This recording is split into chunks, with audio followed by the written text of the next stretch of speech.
Police chase ended the life of a U of A student this morning. Mary Kim Titla joins us now live from the scene. Mary Kim? When police started following a pickup truck, a stolen pickup truck near McQueen and Ray Road, they had no idea the chase would end this way. The pickup truck ran at least 2 red lights before it came here to this intersection where it crashed into Bradley Downing's Camaro around 1:15 this morning. 19-year-old Bradley Downing just came home for spring break. He was a student at the U of A. Police say the car that hit him was traveling at 100 miles an hour.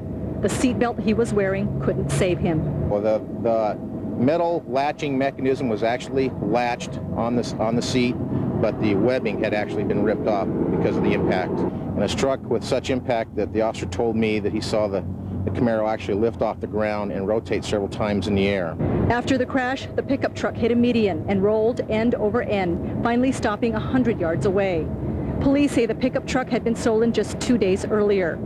19-year-old Jeffrey Holland and 29-year-old Rosemarie Forker were also thrown from their car.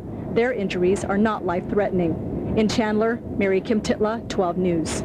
And the driver of the stolen car could face a number of charges, including reckless driving, possession of a stolen vehicle, and manslaughter. What have happened to someone so young and so full of life? But tonight, the family of Bradley Downing III tries to make sense of a terrible tragedy. The 19-year-old was in the wrong place at the wrong time. Early Monday morning, Chandler police say a truck traveling at 100 miles per hour ran a red light and hit Downing's Camaro, killing the college student instantly. That's the accident there, pretty terrible. Well, tonight, the family talks about the boy who loved hockey and had such a bright future ahead of him. Carla Ebo has more and joins us live with that story. Carla. Elsa, even in the last hour or so that we've been here, this memorial site has grown. People have come by to bring flowers, candles, even this teddy bear for Bradley Downing.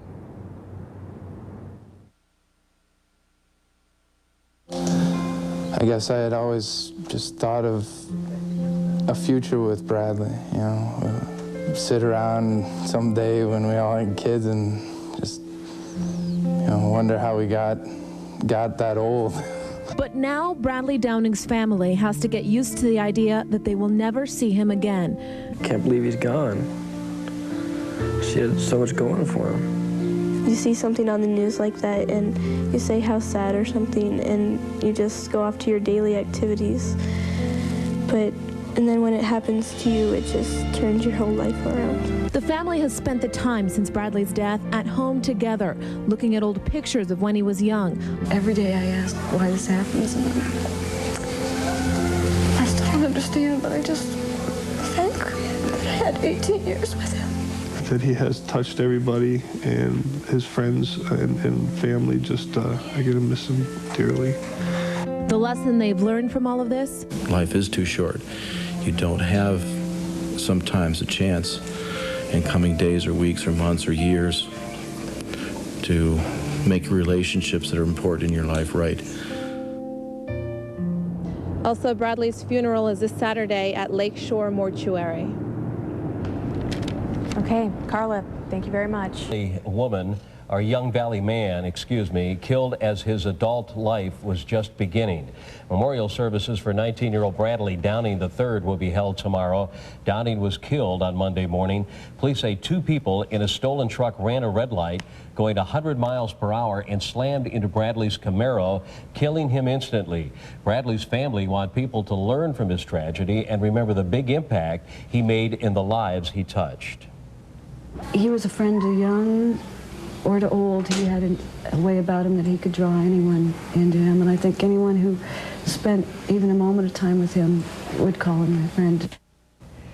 Bradley's family has also covered a table with his pictures to remind themselves of who he was. Bradley's funeral will be open to the public tomorrow at Lakeshore Mortuary at 1 o'clock. A 29-year-old Chandler woman is in jail tonight for a crash that killed a Chandler teen. 19-year-old Brad Downing was home on spring break from the University of Arizona. Rosemarie Forker was arrested today and booked for manslaughter and endangerment.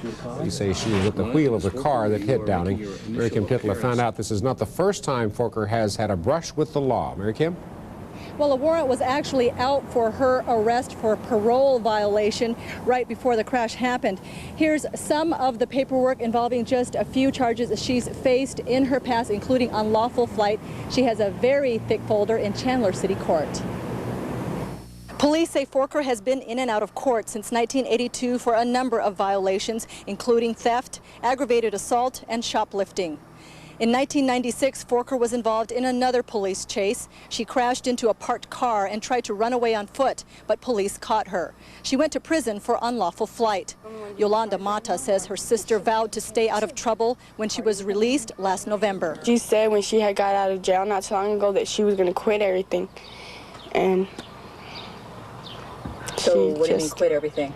Like quit running around with her friends.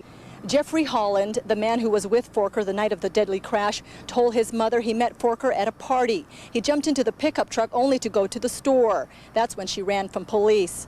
According to his mother, he told Forker to stop the car. She would not stop. He then tried to jump out of the car, but it was going too fast. He has not been in trouble before. I feel very bad for the victim's family. It's not known whether Holland will face any charges. In Chandler, I'm Mary Kim Titla.